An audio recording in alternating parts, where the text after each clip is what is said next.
आज हमारा टॉपिक है GERL सिस्टम, जिसमें हम लोग एंडोप्लाज्मिक रेटिकुलम को शुरू करेंगे। सबसे पहला मुद्दा ये आता है कि ये टॉपिक है क्या, क्या इसका मतलब होता है, क्यों ये टॉपिक पढ़ना चाहिए। ठीक है, तो GERL तो सामान्यतः सभी विद्यार्थी इसका मतलब जानते हैं। GERL सिस्टम सेल के वेसिकुलर सिस्टम को इंडिकेट करता है, जहां G जो है वो गोल्जी कॉम्प्लेक्स, ER जो है वो एंडोप्लाज्मिक रेटिकुलम और L जो है वो लाइसोसोम्स है। अर्थात ये तीनों सिस्टम को अगर एक साथ हम स्टडी कर रहे हैं तो एक्चुअली हम GERL सिस्टम को पढ़ रहे होते हैं। अब इन तीनों सिस्टम की क्या खास बात है, ठीक है, तो अगर हम बोलें एंडोप्लाज्मिक रेटिकुलम के बारे में तो हम लोग कहते हैं कि ये निर्माण स्थल है। मतलब सेल के जितने भी मटेरियल हैं उसका निर्माण यहीं पर होता है। ठीक है, ये पैकेजिंग स्थल है, प्लेस। और ये जो है रिसाइकलर है। इस प्रकार से बनाना, उसको डिजाइन, डेवलप, पैकेजिंग करना और उसको फिर से रिसाइकिल कर देना, यह इस पूरे GERL सिस्टम का बेसिक वर्क है। अब जब हम आगे की ओर बढ़ते हैं इसमें और सबसे पहला टॉपिक उठाते हैं, दैट इज एंडोप्लाज्मिक रेटिकुलम।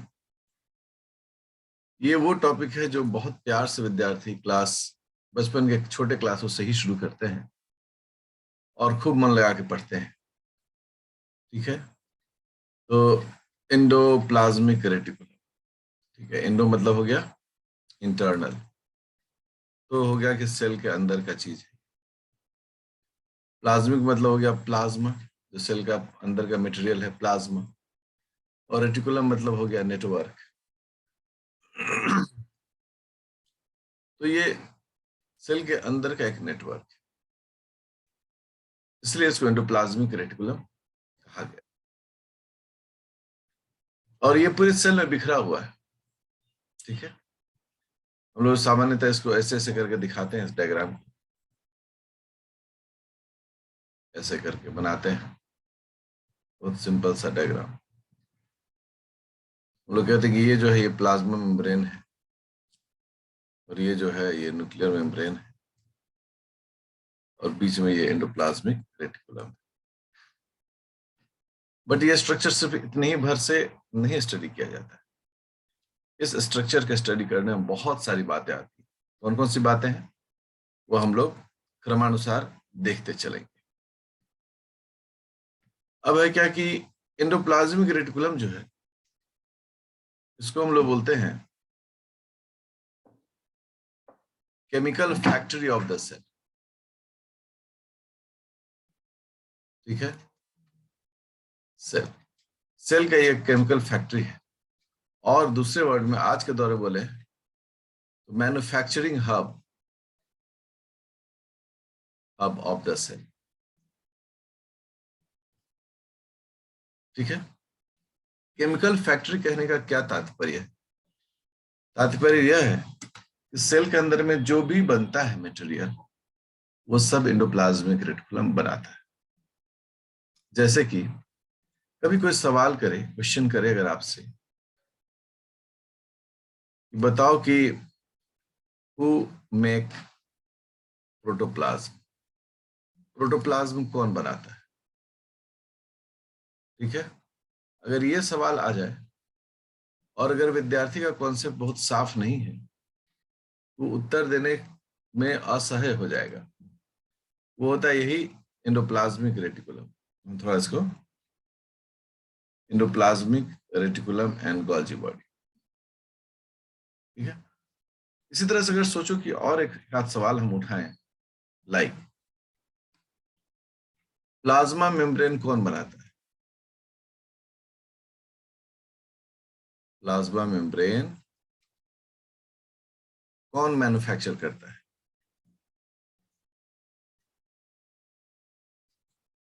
तो उत्तर इसका स्पष्ट है, और वह है endoplasmic reticulum and Golgi body. Basic leader जो है वो कौन है? Endoplasmic reticulum. ये एकदम मैन्युफैक्चरिंग हब है, क्योंकि गोल्गी बॉडी को का जो काम है वो प्रोसेसिंग का काम है, ठीक है ना। उसका काम वो चीजों को प्रोसेस करेगा, पैकेजिंग करेगा और फिर सेक्रेशन करेगा। सेक्रेशन सबका काम होता है।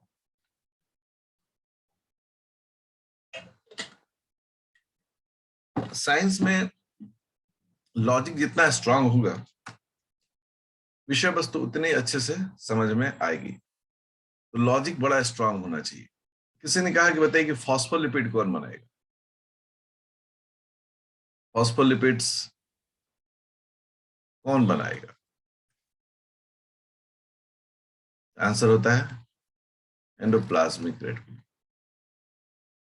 अब सोचो कि कुछ भी हम बोले, कुछ भी, जैसे ग्लाइकोलिपिड, ग्लाइकोप्रोटीन, हाँ, कुछ भी इस तरह के जितने भी ऐसे मटेरियल्स हैं, हार्मोन्स, ये सब अगर बोले हमें, तो हमें यही endoplasmic reticulum and Golgi body पर भरोसा जताना, जिसमें एंडोप्लाज्मिक रेटिकुलम मेजर ये मैन्युफैक्चरिंग हब है। सेल कुछ भी बनाता है, वो बनाने वाला ये एंडोप्लाज्मिक रेटिकुलम होता है। कुछ भी, एनीथिंग, एनी मटेरियल, यही बनाता है। अर्थात कि सेल में कुछ भी बन रहा है, वह काम है एंडोप्लाज्मिक रेटिकुलम। एंडोप्लाज्मिक रेटिकुलम उसको बनाएगा। अब मान लो कि कुछ बदमाश विद्यार्थी रहेगा, बोले सर डीएनए कहाँ सिंथेसिस होता है? डीएनए सिंथेसिस कहाँ होता है? तो चतुराई से आंसर करना है ऑन डीएनए। डीएनए डीएनए पर सिंथेसाइज। किसी ने चतुर क्वेश्चन पूछा कि सर प्रोटीन कहाँ सिंथेसिस होता है ना? तो प्रोटीन सिंथेसिस राइबोसोम पर होता है। किस पर होता है? On the ribosome. ठीक है, मतलब कुछ चीजों के लिए endoplasmic reticulum major constituent, major production house नहीं है। लेकिन वहीं पर अगर कोई बोलता है कि कोलेस्ट्रॉल कौन बना, कहाँ बनता है, आंसर होता है एंडोप्लाज्मिक रेटिकुलम। ठीक है ना। ग्लाइकोजन कहाँ होता है? आंसर होता है एंडोप्लाज्मिक रेटिकुलम। ठीक है। ट्राइग्लिसराइड्स कहाँ बनता है? आंसर होता है एंडोप्लाज्मिक रेटिकुलम। मतलब स्पष्ट है कि कुछ चीजों को अगर हम छोड़ दें, तो बाकी सारी चीजें यही बनती।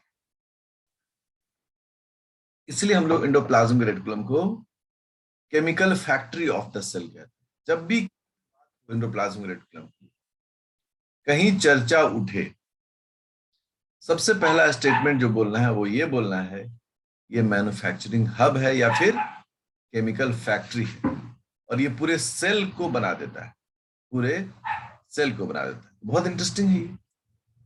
इसलिए जब भी हम इसको स्टडी करते हैं एंडोप्लाज्मिक रेटिकुलम को, और अगर ये सोचकर हम स्टडी करें इसको, ये पूरे सेल को बनाता है, सेल में कुछ भी बन रहा हो वो यही बनाता है, एक्सेप्ट कुछ चीजों को। जैसे डीएनए डीएनए पर बनेगा, ठीक है ना। अब देखो बड़ा इंटरेस्टिंग बता रहे हैं आप लोग को कि डीएनए डीएनए पर बनेगा, प्रोटीन राइबोसोम पर बनेगा, लेकिन राइबोसोम जो है उसका मेजर पोर्शन किस पर होता है? Endoplasmic reticulum. इसलिए एंडोप्लाज्मिक रेटिकुलम को हम लोग क्या मानते हैं? दो प्रकार का मानते हैं। बड़ा सिंपल सिंपल सी जानकारी है। एक हम लोग कहते हैं स्मूथ वॉल्ड, और एक कहते हैं रफ वॉल्ड। ठीक है। अब smooth walled and rough walled में कौन है जो वाइल्ड टाइप है, कौन है जो नेचुरल है? वह स्मूथ वॉल्ड। अर्थात कि हमेशा सेल में एंडोप्लाज्मिक रेटिकुलम का जो रूप मिलता है वो होता है स्मूथ वॉल्ड। अब स्मूथ वॉल्ड एंडोप्लाज्मिक रेटिकुलम मतलब क्या हो गया? अगर एंडोप्लाज्मिक रेटिकुलम है तो उसके सरफेस पर कुछ अलग से कुछ नहीं जुड़ा हुआ है, नथिंग एडिशनली अटैच्ड और इट्स सरफेस। लेकिन रफ वॉल्ट की बात करते हैं तो कहते हैं कि हाँ, इसके सरफेस पर चीजें जुड़ी हुई हैं। और वो कौन सी चीज होती है? We all know it, that is a ribosome. So हम कहते हैं कि यहाँ राइबोसोम जो है इसके सरफेस पर जुड़ा रहता है, आउटर फेस पर, इसलिए हम लोग इसको रफ वॉल्ट कहते हैं। बहुत बेसिक जानकारी है, लेकिन विद्यार्थियों आप एक चीज याद रखें कि जो मेजर पार्ट होता है उसका वो स्मूथ वॉल्ट ही होता है। रफ वॉल्ट और स्मूथ वॉल्ट का जो टर्म आता है उसमें है कि smooth walled endoplasmic reticulum and rough walled endoplasmic reticulum RER। ये इंटर कन्वर्टेबल है, ठीक है। जब इसमें राइबोसोम जुड़ जाएगा तो ये रफ वॉल्ट हो जाएगा, और जब इससे राइबोसोम निकल जाएगा ये हो जाएगा स्मूथ वॉल्ट। अर्थात कि सिर्फ राइबोसोम के जुड़ने से ही यह रफ वॉल्ट होता है, अदरवाइज ये स्मूथ वॉल्ट होता है। तो इसका मतलब एक चीज और समझ जाए कि रफ वॉल्ट और स्मूथ वॉल्ट अलग अलग नहीं होता है, ठीक है ना। इसको एक डायग्राम से हम दिखाते हैं तो आपकी समझ और भी विकसित होगी। ये एक स्मूथ वॉल्ट एंडोप्लाज्मिक रेटिकुलम है, ठीक है। एक स्मूथ वॉल्ट एंडोप्लाज्मिक रेटिकुलम है, दैट इज SCR। अभी इस पर किसी प्रोटीन का सिंथेसिस होना है, तो राइबोसोमल सिस्टम आकर बाइंड कर गया इससे, ठीक है। और राइबोसोम ने क्या किया? प्रोटीन बनाया। जैसे ही ये जुड़ा ये स्मूथ वॉल्ट सब क्या कहला दिया? Rough walled. और जैसे ही एक बार प्रोटीन फ्री हो गया, रिलीज हो गया, ये राइबोसोम भी क्या हो गया? इसके सरफेस से निकल जाता है। जैसे ही निकल गया वैसे ही ये वापस क्या हो गया? Smooth walled endoplasmic reticulum. का रेटिकुलम का वो हिस्सा जो हमेशा मौजूद रहता है वो होता है एंडोप्लाज्मिक का स्मूथ वॉल्ट। और रफ वॉल्ट जो है वह एक पार्ट टाइम होता है, एक टेम्पररी होता है, कुछ समय के लिए जुड़ता है। एंडोप्लाज्मिक रेटिकुलम और गोल्जी बॉडी और लाइसोसोम, इन तीनों का बड़ा यूनिक कॉम्बिनेशन होता है। देखो, ये हो गया एंडोप्लाज्मिक रेटिकुलम, ये हो गया गोल्जी बॉडी, और ये हो गया लाइसोसोम, ठीक है। कॉम्बिनेशन क्या है कि पहला काम है एंडोप्लाज्मिक रेटिकुलम का, ये मैन्युफैक्चर करता है, ये किसी चीज को बनाता है। गोल्जी बॉडी क्या करता है? Packaging, packaging, processing. Actually processing का छोटा सा हिस्सा ये भी करता है, इसलिए हम सिर्फ मैन्युफैक्चरिंग नहीं करते हैं, थोड़ा प्रोसेसिंग भी करते हैं, ठीक है। Packaging, processing. और लाइसोसोम क्या करता है? रिसाइकलिंग। अर्थात कोई भी चीज अगर बना है, मान लो इसने एक ये चीज बनाया, ओके, ये एक्स चीज है, वो जब यदि गोल्जी बॉडी के पास आ जाए तो गोल्जी बॉडी उसमें कुछ प्रोसेस करके कुछ भी कर सकता है। मान लो कि गोल्जी बॉडी ने क्या कर दिया, इसके चारों तरफ एक कोट कर दिया। एक सर्टेन उम्र के बाद इसको रिसाइकिल होना पड़ेगा। तो रिसाइकिल होने के लिए क्या करेगा? ये जाएगा किसके पास? लाइसोसोम के पास। और लाइसोसोम क्या करेगा? इसको टुकड़े टुकड़ों में तोड़कर रिसाइकिल कर देगा। अर्थात निर्माण और विनाश की प्रक्रिया है। जहां एंडोप्लाज्मिक रेटिकुलम, गोल्जी बॉडी ये निर्माण का प्रक्रिया करता है, कंस्ट्रक्टिव वर्क करता है, वहीं पर लाइसोसोम क्या करता है? इसका डिस्ट्रक्टिव वर्क करता है। और ये एकदम बैलेंस में होना चाहिए। जब तक ये बैलेंस में है तो सेल हेल्दी है। जिस दिन ये बैलेंस गड़बड़ा जाएगा सेल बीमार पड़ जाएगा, सेल मर जाएगा। और आपको जान के बहुत ही यूनिक लगेगा कि हमारी बीमारियां, हमारा एजिंग, हमारा डेथ, उसमें इस सिस्टम की गड़बड़ी का एक बहुत बड़ा रोल होता है। इसलिए आप हमेशा याद रखें कि ये जो आप पढ़ेंगे, ये अभी तो आप एकदम कुछ पढ़ ही नहीं रहे, तो एकदम बेसिक बउआ टाइप बातें हो रही हैं। लेकिन जब आप इसको पढ़ेंगे पूरी डिटेल में, अंत करेंगे इसको, तो आप देखेंगे कि आपकी नॉलेज और जानकारियां जो हैं वो बहुत बदल चुकी हैं। आइए एक एंडोप्लाज्मिक रेटिकुलम का अगर हम एक डायग्राम लें, उठाएं, ठीक है ना, तो इसमें डबल लेयर्ड मेम्ब्रेन होता है, ठीक है, डबल लेयर्ड मेम्ब्रेन होता है। ऑब्वियसली एक इसका आउटर मेम्ब्रेन हो गया, ठीक है, आउटर मेम्ब्रेन, और एक इसका हो गया इनर मेम्ब्रेन, इनर मेम्ब्रेन। अगर इन दोनों के बीच का स्पेस देखें, इसे हम लोग कह रहे हैं inter membranal space, inter membrane space. इस प्रकार से ये पार्ट हो गया। अब आप जरा सोच के बताएं, इसके बाहर क्या है? इसके बाहर है साइटोसोल, ठीक है, और इसके अंदर क्या है? इसके अंदर है ल्यूमेन। मतलब ये जो एरिया है अंदर आपका देख रहे हैं, ये एक्चुअली एंडोप्लाज्मिक रेटिकुलम का वर्किंग एरिया है। ल्यूमेन जो है ये इसका क्या है? कार्य स्थल, अर्थात यहीं पर सारा मैन्युफैक्चरिंग का काम होता है। So this is the working station of the endoplasmic reticulum. और बाहर क्या है?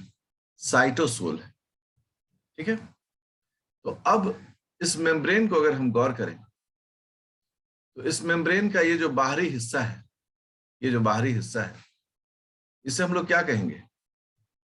Cytoplasmic, cytoplasmic face. अब आप देखिए, साइटोप्लाज्मिक फेस इसका आउटर पोर्शन हो गया, है ना, और अंदर के पोर्शन को क्या कहेंगे? अंदर का जो ये फेस है उसे हम लोग बोलेंगे ल्यूमिनल फेस, ल्यूमिनल फेस। और luminal face of the membrane जो है वो क्या हो गया? वो इनर हो गया। तो अगर प्लाज्मा मेम्ब्रेन को छोड़ दें तो बाकी जितने सेल ऑर्गेनेल होते हैं उनका आउटर फेस जो होता है वो साइटोप्लाज्मिक होता है, और इनर फेस जो होता है वो ल्यूमिनल होता है। तो यही टर्म बार बार लिखा जाता है, यही टर्म बार बार लिखा जाता है, और आपको इस टर्म के साथ अपने आप को जोड़ना है। क्योंकि अगर आप ज्यादा ज्यादा साइंटिफिक टर्म से अपने फ्रेंडशिप करेंगे, आपका जो क्वेश्चन समझने की रफ्तार होगी वो ही बहुत ज्यादा होगी। अब अगर आप देखें, ये उसका आउटर लिपिड बाइलेयर हो गया, और ये एंडोप्लाज्मिक का इनर बाइलेयर हो गया। ओके, पूरा डिटेल कर करके तब पढ़ते हैं हम लोग। ये इसका आउटर मेम्ब्रेन हो गया, ये इसका इनर मेम्ब्रेन हो गया, और ये है inter membranal space, inter membranal space, ये हो गया।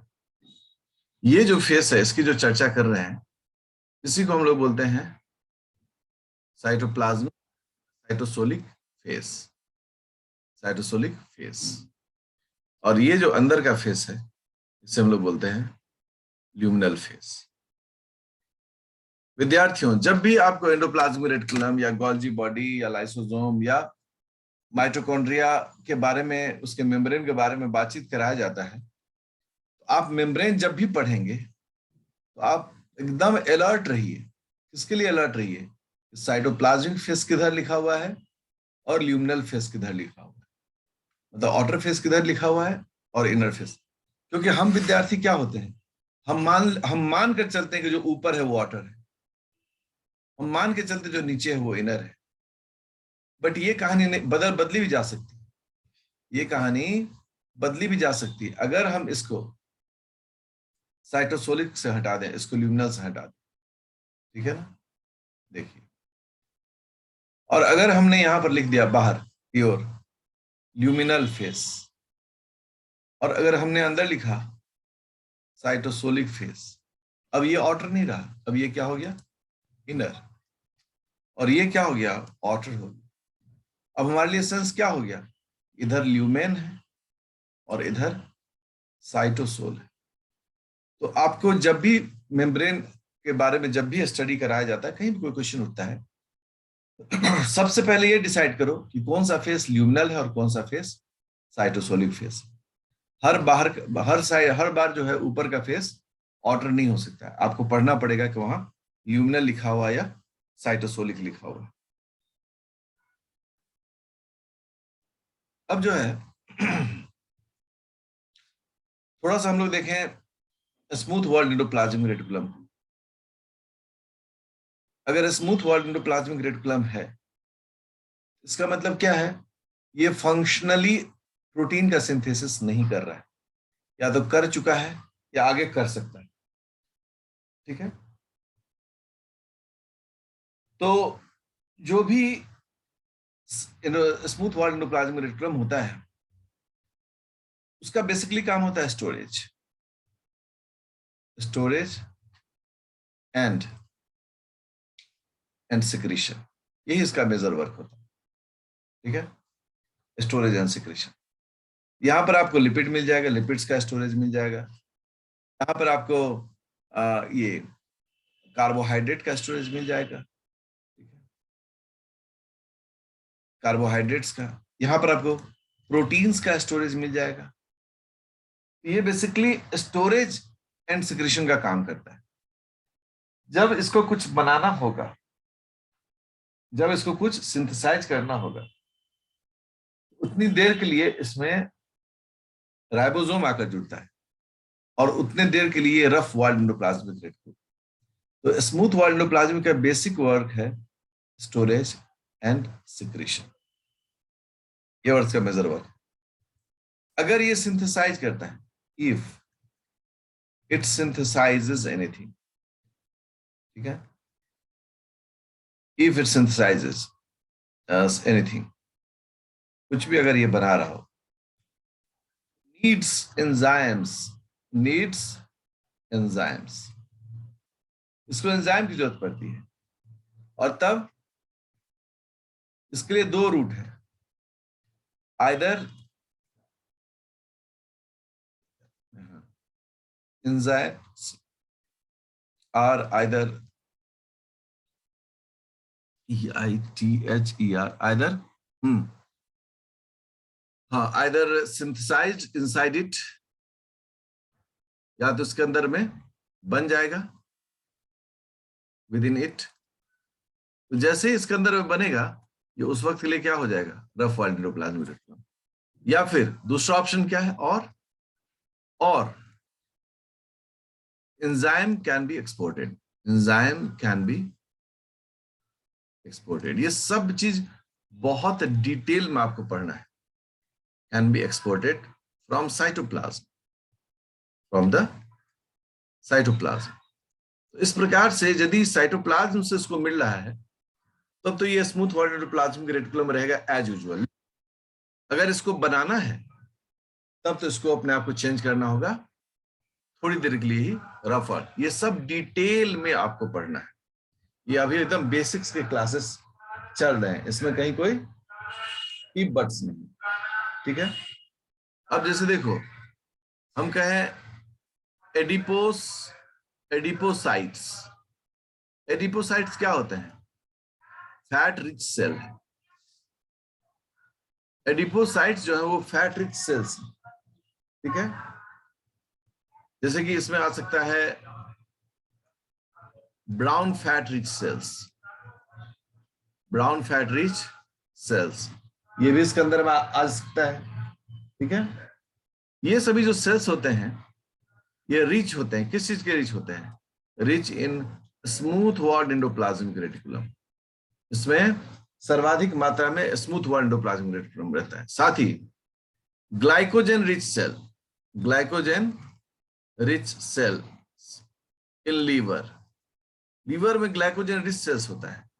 ये भी क्या होते हैं? ये भी rich in smooth walled endoplasmic reticulum.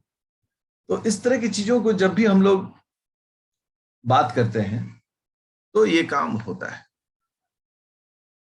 आप देखेंगे कि जो लिपिड सिंथेसाइजिंग एंजाइम्स है, लिपिड्स सिंथेसाइजिंग एंजाइम्स, ये लोकेट करते हैं। कहां लोकेट करते हैं? Locate in the endoplasmic reticular membrane, that is called ER membrane. तो भाई हमें तो साइंस समझना है ना, हमें तो सभी चीजों को सीखना है ना, हमें तो हर चीज को ध्यान से देखना है ना। अगर मुझे किसी ने केस स्टडी कहा, क्या कहा? Case study. क्या केस स्टडी कहा? A rapid growing cell, a rapid growing cell.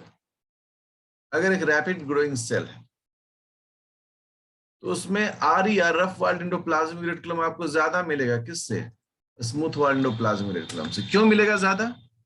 क्योंकि वहां बहुत तेजी से ग्रोथ हो रहा है और उस वक्त उसको बहुत ज्यादा मात्रा में प्रोटीन चाहिए, और बहुत ज्यादा मात्रा में प्रोटीन बनाने के लिए स्मूथ वॉल एंडोप्लाज्मिक रेटिकुलम के मेम्ब्रेन पर राइबोसोम को बाइंड करना पड़ेगा। अब ये राइबोसोमल बाइंडिंग कैसे होता है ना? तो हम लोग एक हेडिंग दे देते हैं यहां पर, ribosome binding to the endoplasmic reticular membrane. ये हमारा एक टॉपिक हो गया कि कैसे ये बाइंड करते हैं।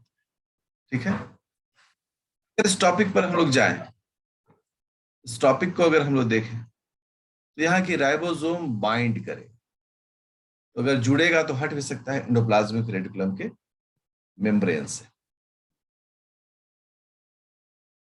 तो एंडोप्लाज्मिक रेटिकुलम के मेम्ब्रेन किस फेस पर? तो ब्रैकेट में लिखते हैं हम लोग cytosolic face, on the cytosolic face. आपको यहीं से मिलना शुरू हो गया कि राइबोसोम सबसे बाहरी वाले लेयर में जुड़ेगा। अगर सोचो कि ये मेम्ब्रेन है, आउटर मेम्ब्रेन, इनर मेम्ब्रेन, तो राइबोसोम कहाँ जुड़ रहा है? तो राइबोसोम जुड़ रहा है इसके बाहर वाले फेस पर। ठीक है विद्यार्थियों, राइबोसोम किस चीज का बना है? ठीक है, राइबोसोम किस चीज से बना हुआ? तो राइबोसोम आरएनए से बना है और आर प्रोटीन से बना है। आर आर प्रोटीन्स का मतलब राइबोसोमल प्रोटीन से मिलकर बना है। आरएनए किस चीज का बना हुआ है? हम लोग बोलते हैं आरएनए जो है वो राइबो न्यूक्लियोटाइड से बना हुआ है, आरएनटीपीज से, आरएनटीपीज, राइबो न्यूक्लियोटाइड। और प्रोटीन्स किस चीज का बना हुआ है? अमाइनो एसिड्स का बना हुआ है। तो एकदम बेसिकली इसके केमिकल फॉर्मेट तक को आपको समझना होता है। दूसरा आता है, ये जो मेम्ब्रेन है, ये जो आप बाइलेयर मेम्ब्रेन देख रहे हैं, मैं थोड़ा इसको इसे मोटा कर देता हूँ, इसे मोटा करता हूँ, आउटर मेम्ब्रेन, इनर मेम्ब्रेन। ये जो बाइलेयर मेम्ब्रेन है, यह किस चीज का बना हुआ है? यह बना हुआ है फॉस्फोलिपिड्स का। ठीक है, साथ में है कोलेस्टेरॉल, फिर है प्रोटीन्स एंड ओलिगोसैकेराइड्स। मतलब इन चीजों से मेम्ब्रेन बना हुआ है। पहला चीज हो गया कि हमने एक हल्का सा केमिकल कंपोजिशन को भी देखा है दोनों के बीच में। दूसरा दूसरा जो सवाल विद्यार्थी पूछेगा, सर एक चीज बताया जाए कि राइबोसोम यहीं पर क्यों जुड़ेगा, इसी जगह पर क्यों जुड़ेगा, कहीं दूसरी जगह क्यों नहीं जुड़ेगा, या फिर राइबोसोम कहीं भी जुड़ सकता है? उत्तर होता है हर जगह नहीं जुड़ सकता है। यहाँ राइबोसोम के बाइंड करने के लिए पूरी व्यवस्था होती है, that is called ribosomal binding domain. मतलब ऐसा नहीं कि राइबोसोम उठकर कहीं भी जुड़ जाएगा। मेम्ब्रेन में जिस जगह पर जुड़ेगा वो उसका डोमेन होगा, वो उसका इलाका होगा। अब अगला सवाल आएगा कि सर जहां राइबोसोम जुड़ता है उस इलाके में क्या खास बातें होती हैं? देखिए राइबोसोम है, ठीक है, ये राइबोसोम, और ये मेम्ब्रेन में जुड़ने वाला है। मेम्ब्रेन में जुड़ने के लिए एक स्पेसिफिक प्रोटीन होता है, ठीक है ना, एक स्पेसिफिक प्रोटीन होता है जो उसको मेम्ब्रेन से जोड़ेगा। और मेम्ब्रेन के किस फेस से? हम लोग कहते हैं मेम्ब्रेन के आउटर फेस से इसको जोड़ेगा। ठीक है,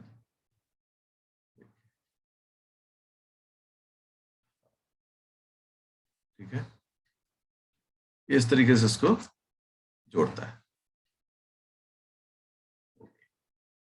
तो ऐसे ही जुड़ेगा, मतलब हर जगह नहीं जुड़ेगा, बल्कि इसके जुड़ने की पूरी व्यवस्था होगी। और वो व्यवस्था ये एक खास तरह का प्रोटीन होता है जिसे आप सब लोग पढ़े हुए हैं, और हम लोग भी डील करेंगे इस प्रोटीन को। ठीक है, ये दिख रहा है, ये अकेले नहीं होता है, इसके साथ पूरे ऑर्केस्ट्रा होती है, लेकिन अभी तो हमको इसको ऐसे देखना है।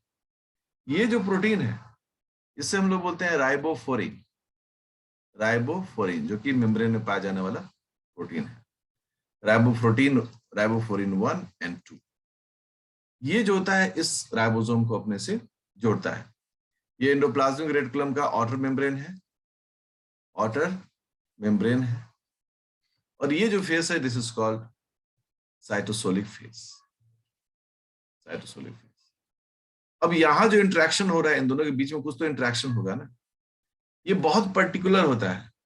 और कैसे होता है, किस तरह के मतलब बॉन्डिंग्स होते हैं, क्या होते हैं, नहीं होते हैं, इन सब का डिस्कशन हम लोग को देखना है।